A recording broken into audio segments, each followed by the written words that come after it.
ಆತ್ಮೀಯ H16 news ಅರ್ಥಾತ್ ಸಿದ್ದರಾಮಯ್ಯಗೆ ಸ್ವಾಗತ. ನಾನು ನಿಮ್ಮವ MI ಅಥವಾ ಮಲ್ಲಪ್ಪ ಜೋತಾರ್. ಆತ್ಮೀಯರೇ, ಉಪಚುನಾವಣೆಗಳು ಬಿ ಜೆ ಪಿಗೆ ಹಿನ್ನಡೆಯಾಗಿರಬಹುದು, ಇಲ್ಲಂತಲ್ಲ. ಸಹಜ ಆಡಳಿತದಲ್ಲಿಲ್ಲ, ಸಹಜವಾಗಿ ಆಡಳಿತದಲ್ಲಿರುತ್ತವ್ರಿಗೆ ಹೆಲ್ಪ್ ಆಗ್ತದೆ ಈ ಉಪಚುನಾವಣೆ. ಇದು ವಿಶೇಷವಾಗಿ ಅಲ್ಲೊಂದು ಎಕ್ಸೆಪ್ಷನ್ಸ್ ಇರ್ಬೋದು. ವಿಶೇಷವಾಗಿ ಆಡಳಿತದಲ್ಲಿರುತ್ತಿರುವಂಥ ಪಕ್ಷ ಗೆಲುವನ್ನು ಸಹಜವಾಗಿ ತನ್ನಂತೆ ಮಾಡ್ಕೊಳ್ತಿದ್ದೆ ಅನ್ನೋದಕ್ಕೆ ಈ ಉಪಚುನಾವಣೆಗಳು ಸಾಕ್ಷಿ. ಅದೇನು ಇರಲಿ, ಬಿ ಜೆ ಪಿಗೆ ಮಾತ್ರ ಇದು ಸೆಟ್ ಬ್ಯಾಕ್ ಅನ್ನೋದ್ರಲ್ಲಿ ಎರಡು ಮಾತಿಲ್ಲ. ಆದರೆ ಎಲ್ಲಕ್ಕೆ ಹೆಚ್ಚಿಗೆ ಯತ್ನಾಳಿಗೆ ಸೆಟ್ ಬ್ಯಾಕ್ ಆಗಿಬಿಟ್ಟದಿದ್ರಲ್ಲ. ಯಾಕಪ್ಪ ಅಂತಂದ್ರೆ ಯಡಿಯೂರಪ್ಪನವ್ರಿಗೆ ಸೆಟ್ ಬ್ಯಾಕ್ ಆಯಿತು ಇಲ್ಲವೋ ಅನ್ನೋದು ಮುಂದಿನ ದಿನದಲ್ಲಿ ಕಂಡು ಬರುವಂಥದ್ದು.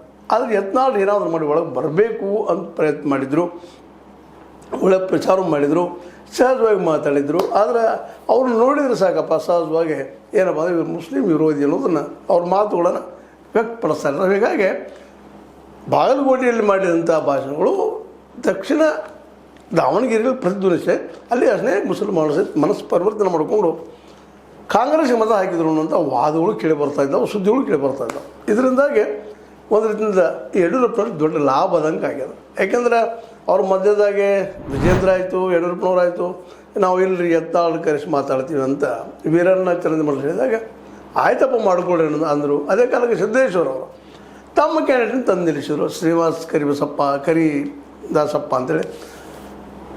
ಅವರು ಸಹಿತ ಅಲ್ಲಿ ಅದು ಫೇಲ್ಯೂರ್ ಆಯಿತು. ಹೀಗಾಗಿ ಸಿದ್ದೇಶ್ವರ ಅಲ್ಲಿ ಫೇಲ್ ಆದರೆ, ಇಲ್ಲಿ ಯತ್ನಾಳ್ ಫೇಲ್ ಆದರು. ಇದರ ನಡುಕ ನಮ್ಮ ಅನುಭವಿ ಯಡಿಯೂರಪ್ಪನವರು ತಮ್ಮ ಮಗನ ಅಧ್ಯಕ್ಷನಾಗಿ ಉಳಿಸ್ಕೊಳ್ಳೋದ್ರಲ್ಲಿ ಯಶಸ್ಸಾದರು ಅನ್ನೋದು ಇಲ್ಲಿ ಕಂಡು ಬರುವ ಒಂದು ಡೆವಲಪ್ಮೆಂಟ್ ಅಂತ ಅನ್ನಿಸ್ತದೆ.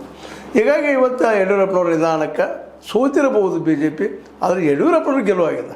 ಕಾಲಷ್ಟ ಒಂದು ಕಡೆ ಸಿದ್ದೇಶ್ವರ ಕ್ಯಾಂಡಿಡೇಟ್ ಬಿದ್ದು ಹೋಗಿಬಿಡ್ತು, ಇನ್ನೊಂದು ಕಡೆ ಸ್ವತಃ ಯತ್ನಾಳ್ ಬಂದರೂ ಗೆಲ್ಲಲಿಲ್ಲ. ಇನ್ನಷ್ಟು ಮತ್ತೆ ಹಿಂದಿನಕ್ಕಿಂತ ಹೆಚ್ಚಿನ ಅಂತರದಿಂದ ಸೋತರು ನಮ್ಮ ವೀರಣ್ಣ ಚರಂತಿಮಠರು. ಇದರಿಂದಾಗಿ ಸಹಜವಾಗಿ ಜನರಿಗೆ ಅಥವಾ ಹೈಕಮಾಂಡ್ಗೆ ಅನ್ನಿಸ್ತು, ಇಲ್ಲ ಇದು ತಪ್ಪದ, ಯಡಿಯೂರಪ್ಪನವರು ಹೇಳೋದ್ರಲ್ಲಿ ಅರ್ಥದ, ಯತ್ನಾಳ್ ತೊಗೊಂಡ್ರೆ ಪಾರ್ಟಿ ಪೆಟ್ಟು ಬೀಳ್ತದೆ. ಯಾಕಂದ್ರೆ ಎಲ್ಲಿ ಹೋದ್ರೆಲ್ಲ ಬುಲ್ಡೋಜರ, ಎಲ್ಲಿ ಹೋದ್ರೆಲ್ಲ ಏನಪ್ಪ JCB, ಇಂಥ ಮಾತುಗಳನ್ನು ಎಲ್ಲಿ ಹೋದ್ರಲ್ಲ ಯೋಗಿ ಆದಿತ್ಯನಾಥರಿಗೆ ಅದೇ ಕಾಲಕ್ಕೆ ನಮ್ಮ ಮೋದಿಯವರಿಗೆ ಒಳಗಿನೊಳಗೆ ಆಗೋದಿಲ್ಲ ರಾಜಕೀಯವಾಗಿ. ಮತ್ತು ಇವ್ರು ಹೆಚ್ಚಾಗಿ ಬರೋ ಈ ಆದಿತ್ಯನಾಥ್ ಬಗ್ಗೆ ಮಾತಾಡಿದ್ರೆ ಹೈಕಮಾಂಡ್ ಹೆಂಗೆ ಒಪ್ತದೆ ಇವ್ರನ್ನ?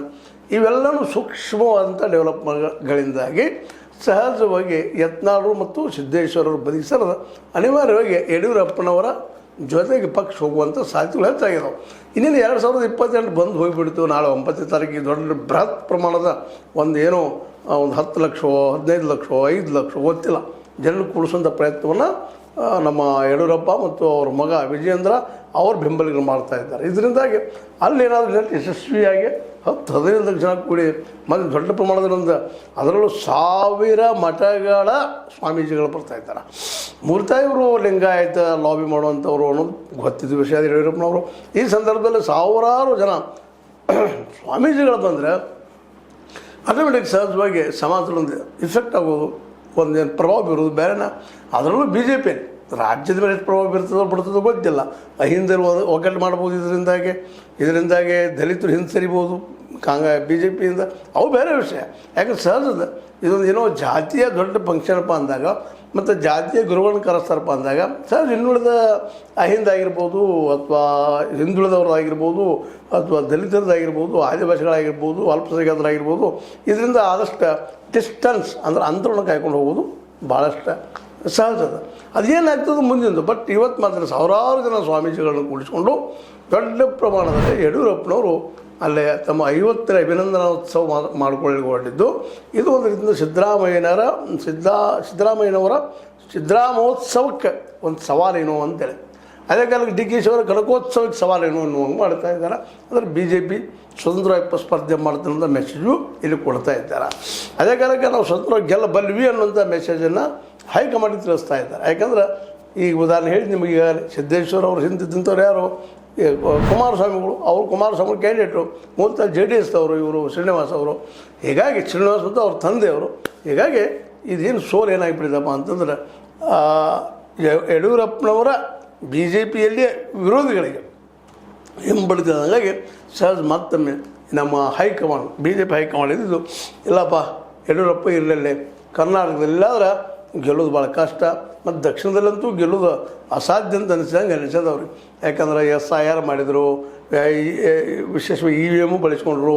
ಸ್ವತಂತ್ರವಾದ ಮೀಡಿಯಾಗೆ ಬೇಕಾಗಿರುವುದು ಸ್ವತಂತ್ರ ಧ್ವನಿ. ಆ ಸ್ವತಂತ್ರ ಧ್ವನಿ ಉಳಿಸಲು ನೀವು ಮಾಡಬೇಕಾದದ್ದು ಇಷ್ಟೇ. ಅದೇನಪ್ಪಾ ಅಂತಂತಂದ್ರೆ ನಿಮ್ಮ ಕೈಲಾದಷ್ಟು ಸಹಾಯ ಈ ಚಾನಲ್ಗೆ ಮಾಡಿ ಹಾಗೂ ನಿಮ್ಮ ಧ್ವನಿಯನ್ನು ಕಾಪಾಡಿಕೊಳ್ಳಿ. ಈ ಮುಂದೆ ಆನಂತರ ತಾವು ಬೇಕಾದಂಥ ಕಮಿಷನರ್ಗಳು ನೇಮಿಸ್ಕೊಂಡ್ರು, ಎಲೆಕ್ಷನ್ ಕಮಿಷನರು.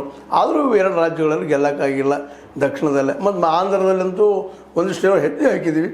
ಆದರೆ ಅಲ್ಲಿ ನಾಯ್ಡು ಅಷ್ಟು ಸುಲಭದ ಮನುಷ್ಯ ಅಲ್ಲ, ತಮ್ಮ ಸೇಫ್ಟಿ ಅಂತ ಮಾಡ್ಕೊಂಡು ಹೊರಟಿದ್ದಾರೆ. ಇನ್ನು ಉಳಿದು ತೆಲಂಗಾಣದಲ್ಲೂ ಸಹಿತ ಕಷ್ಟ ಅದ ಗೆಲ್ಲುವುದು ಅನ್ನೋದು ಈಗ ಗೊತ್ತಾಗಿದೆ ಹೈಕಮಾಂಡ್ಗೆ. ಅದಕ್ಕೆ ಯಡಿಯೂರಪ್ಪನವ್ರು ಹಿಡ್ಕೊಂಡು ಹೋಗುವಂಥ ಸಾಧ್ಯತೆಗಳು ಹೆಚ್ಚಾಗ್ಯಾವ. ಹೀಗಾಗಿ ನಮ್ಮ ಯತ್ನಾಳರಿಗೆ ಇದೊಂದು ರೀತಿಯಿಂದ ಭಾಳಷ್ಟು ಹಿಂಬಡ್ತಿ ಬೆಳೆದಂಗೆ ಆಗ್ಯದ. ಅದ್ರ ಜೊತೆಗೆ ಇನ್ನೂ ಬಿಟ್ಟಿಲ್ಲ ಸ್ವಭಾವವನ್ನು. ಅದರಲ್ಲೂ ಈ ದೊಡ್ಡ ಫಂಕ್ಷನ್ ಮಾಡಲಿಕ್ಕೆ ಹೊರಟಿದಾರಲ್ಲ ಇವರು ಯಡಿಯೂರಪ್ಪನವರು, ಅದರ ಬಗ್ಗೆ ಏನು ಸಣ್ಣದಾಗಿ ಒಂದಿಷ್ಟು ಮಾತಾಡಿದ್ದಾರೆ.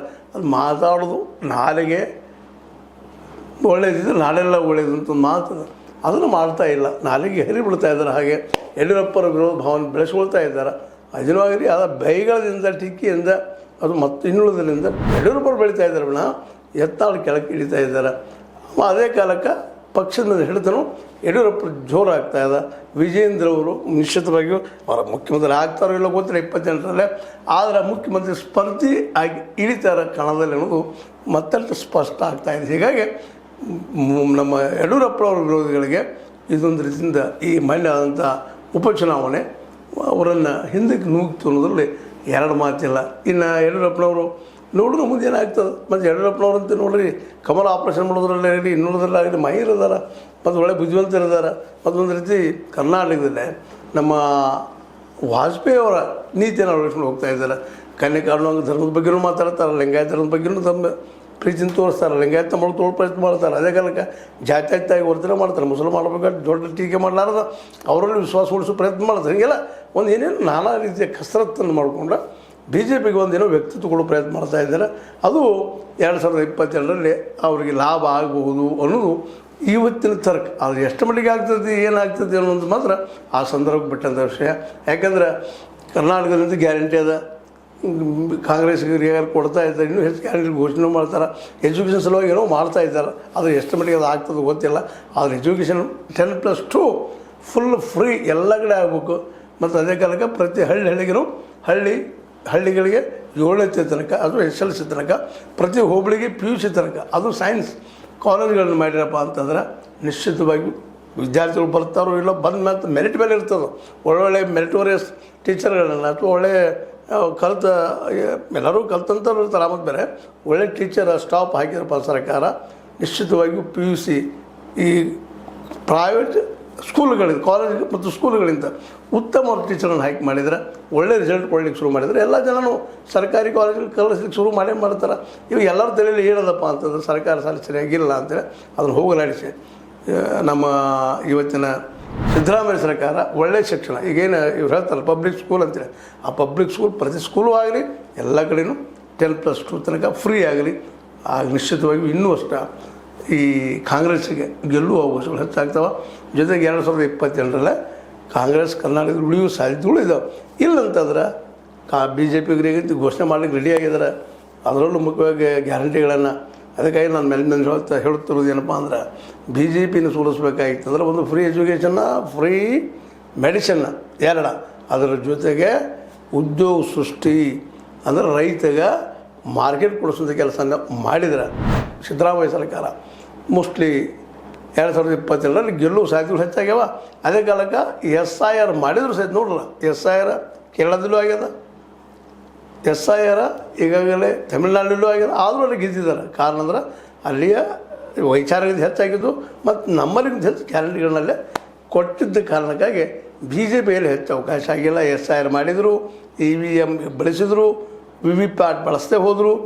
ಮತ್ತು ಎಲೆಕ್ಷನ್ ಕಮಿಷನರ ಕೇಂದ್ರ ಸರ್ಕಾರದವ್ರು ಇದ್ದರೂ ಇಲ್ಲಿ ಗೆಲ್ಲಕ್ಕಾಗಿಲ್ಲ. ಯಾಕೆ ಅನ್ನೋದು ಅಲ್ಲಿ ಉತ್ತರದ ಅಂತ ಹೇಳ್ತಾ ನಿರುದ್ಯೋಗ ಹೋಗಲಾಡಿಸೋ ಉದ್ಯೋಗ ಸೃಷ್ಟಿ ಮಾಡಲಿ ಮತ್ತು ಫ್ರೀ ಎಜುಕೇಷನ್ 10+2 ಪ್ಲಸ್ ಆರೋಗ್ಯ ಇಷ್ಟು ಮಾಡಿದರೆ ಮೋಸ್ಟ್ಲಿ 28ರೊಳಗೆ ಮತ್ತು ಕಾಂಗ್ರೆಸ್ ಬರ್ಬೋದೇನೋ ನೋಡಿ ಏನು ಮಾಡ್ತದೆ. ಬಟ್ ಇಲ್ಲೇ ಯಡಿಯೂರಪ್ಪನವರ ಈ ಏನು ಅವರು ಹೊರಟಿದ್ದಾರೆ ಹಾದಿ ಒಂದು ಏನು ಉತ್ಸವ ಮಾಡಲಿಕ್ಕೆ ಹೊರಟಿದ್ದಾರೆ. ಅವರು ಸಹಿತ ಇದನ್ನು ಈ ದಿಶೆಯಲ್ಲಿ ಚಿಂತನೆ ಮಾಡಿದರೆ ಕಾಂಗ್ರೆಸ್ಸಿಗೆ ದೊಡ್ಡ ಹೊಡೆತ ಕೊಡ್ಬೋದು ಅಂತೇಳಿ ಒಂದು ತರ್ಕ. ಇದಕ್ಕೇನಂತೀರಿ ನೀವು? ಯಡಿಯೂರಪ್ಪನವರು ಗ್ಯಾರಂಟಿ ಜೊತೆಗೆ ಶಿಕ್ಷಣ ಫ್ರೀ ಮತ್ತು ಎಲ್ಲರಿಗೂ ಉದ್ಯೋಗ ಮತ್ತು ಎಲ್ಲರಿಗೂ ಆರೋಗ್ಯ ಕೊಡುವಂಥ ಏನಾದ್ರು ಪ್ಲಾನ್ ಈಗಿರ್ತ ಹಾಕ್ಕೊಂಡು ಪ್ರಚಾರಕ್ಕೆ ಇಳಿತಾರ. ಇನ್ನೂ ಭಾಳ ದಿವಸ ಇಲ್ಲ, 2 ವರ್ಷ ಹಾಲಾದ್ರೂ ಬರ್ತದೆ. ಏನಂತೀರಿ ಯಡಿಯೂರಪ್ಪನವರ ಅಂತ ಹೇಳಿದ್ರೆ ನಿಮ್ಮ ಲೈಕ್ ಆಗಿರ್ಬೋದು, ಲೈಕ್ ಮಾಡಿ, ಶೇರ್ ಮಾಡಿ, ಕಮೆಂಟ್ ಮಾಡಿ, ಜೊತೆಗೆ ಸಬ್ಸ್ಕ್ರೈಬ್ H16 ನ್ಯೂಸ್ ಅರ್ಥ ತಿಳಿಸಿದ್ದಾರೆ. ಸ್ವಚ್ಛತೆ ಕೈಗೊಂಡು ವಂದನೆಗಳು. ಆತ್ಮೀಯ ಸಾರ್ವಜನಿಕರಲ್ಲಿ H16 ಅರ್ಥಾತ್ ಸೀತಾರಾಮದಿಂದ ಒಂದು ಮನವಿ. ಈ ಸಂಸ್ಥೆ ಭ್ರಷ್ಟಾಚಾರ, ಅನ್ಯಾಯ, ಅತ್ಯಾಚಾರಗಳಿಂದ ನೊಂದವರ ವೇದಿಕೆ. ಅನ್ಯಾಯಕೋರರ, ಭೂಗಳ್ಳರ, ನಶಾ ಸಾರಾಯಿ ಮಾಫಿಯಾಗಳ ವಿರುದ್ಧದ ಧ್ವನಿ. ರೈತರ, ಕೂಲಿಕಾರ, ಕಾರ್ಮಿಕರ, ಬಿದ್ದ ಸಮುದಾಯ ಜನರ ಧ್ವನಿ. ಬೆಂಬಲವಾಗಿ ನಿಂತು ತನುಮನ ಧನದ ಸಹಾಯಕ್ಕೆ ಸಾರ್ವಜನಿಕರಲ್ಲಿ ಕೋರಿಕೆ. ದಾನದ ಸಹಾಯ ನೀಡಿ ಸ್ವಾತಂತ್ರ್ಯ ಪತ್ರಿಕೋದ್ಯಮ ಉಳಿಸಿ ಬೆಳೆಸಿ. ವಂದನೆಗಳು. ತಮ್ಮನ್ನೇ ನಂಬಿರುವ ಮಲ್ಲಪ್ಪ ಇ ಜೋತಾವರ್. ಈ ಕೆಳಗಿನ QR ಸ್ಕ್ಯಾನ್ ಮಾಡಿ ಅಥವಾ ಈ ನಂಬರ್ ಅಂದರೆ 7411402405ಗೆ ಇಲ್ಲ 9686864852ಗೆ ನೀವು ಫೋನ್ಪೇ ಮಾಡಿ, ಪೇಟಿಎಮ್ ಮಾಡಿ ಅಥವಾ ಇನ್ನಾವುದೇ ಮಾಧ್ಯಮದಿಂದ ಗೂಗಲ್ ಮೂಲಕ ಸಹಾಯ ಮಾಡಿ ಈ ಪ್ರಾಮಾಣಿಕ ಪತ್ರಿಕೋದ್ಯಮವನ್ನು ಉಳಿಸಿ ಅಂತ ಮತ್ತೊಮ್ಮೆ ಮನವಿ. ವಂದನೆಗಳು.